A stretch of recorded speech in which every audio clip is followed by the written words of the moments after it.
L'araignée, est peut-être un singulier. Dans sa toile, il attend d'attraper les brigands. En garde, car l'araignée est là. On n'aura plus de chez nous. N'oublie jamais, c'est grâce à ta différence C'est parti que tu es Spider-Man. Monsieur l'agent, je t'aime. Hein? Quoi? Salut les amis, j'espère que vous allez bien. Aujourd'hui, je vais vous parler de Spider-Man New Generation. Alors, que raconte ce film? On suit les aventures de Miles Morales, qui est un adolescent qui vient de Brooklyn.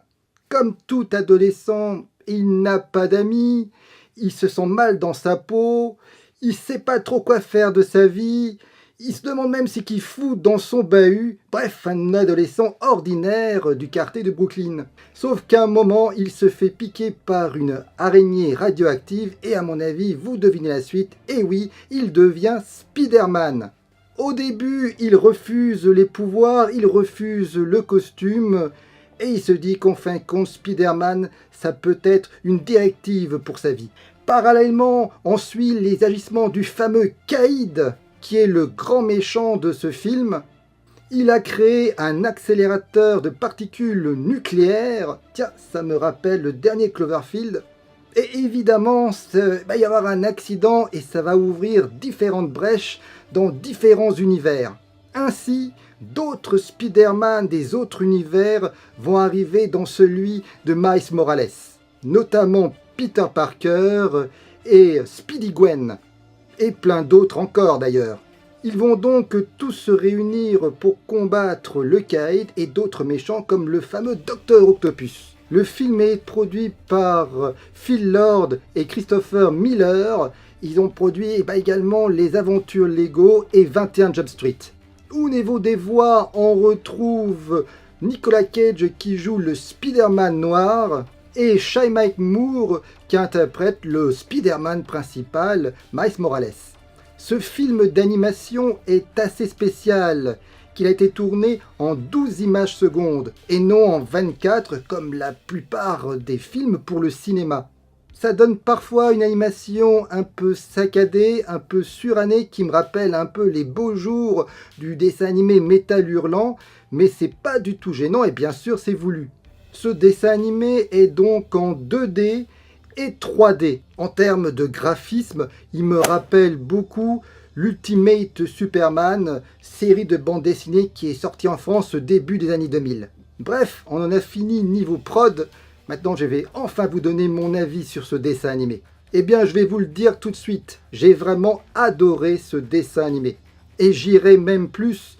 C'est probablement la meilleure production Marvel de cette année, et de très très loin. Car ne croyez surtout pas que ce film d'animation est avant tout destiné aux enfants, pas du tout. Il est assez violent, assez sombre même. Le Kaïd, lorsqu'il cogne, il cogne vraiment. Ce long métrage est avant tout destiné aux fans du tisseur de toile. En effet, ce film, on peut dire que c'est une œuvre méta, bourrée de références aux comics et aux précédents films. Il y a vraiment des grosses citations dedans à la trilogie réalisée par Sam Raimi, notamment le Spider-Man 3. On parle des bandes dessinées, du dessin animé télévisé des années 60, bref, on parle vraiment de tout l'univers de Spider-Man. Et lorsqu'on est fan, c'est vraiment jouissif de voir ça. L'animation est vraiment excellente si on accepte ces ruptures de rythme, ces ruptures de ton dues aux 12 images secondes. Moi personnellement, ça ne m'a pas du tout gêné. Ce film, c'est vraiment un comics animé. Il reprend carrément certaines cases de certaines BD, des caractéristiques comme des bulles de dialogue. Ça reprend en effet le montage. C'est vraiment une bande dessinée sur grand écran. L'ensemble est très coloré. La bande originale est une compilation hip-hop qui rentre bien dans l'univers de ce film. En plus de cela, vu que le héros de ce film rentre dans la catégorie des minorités raciales, il y a une certaine critique de ça également dans ce film. Le fait que cette minorité ne trouve pas vraiment sa place. Même si on ne peut pas dire que c'est un film politique, on en parle quand même dedans et c'est quand même fort pour un film de super-héros et surtout un dessin animé. Bref, depuis Black Panther, c'est une thématique vraiment présente dans les productions Marvel actuelles. Malgré tout, le film n'est pas parfait. Je pense que le film aurait dû rester à 3 Spider-Man, c'est-à-dire le Miles Morales, le Peter Parker et le Gwen Speedy.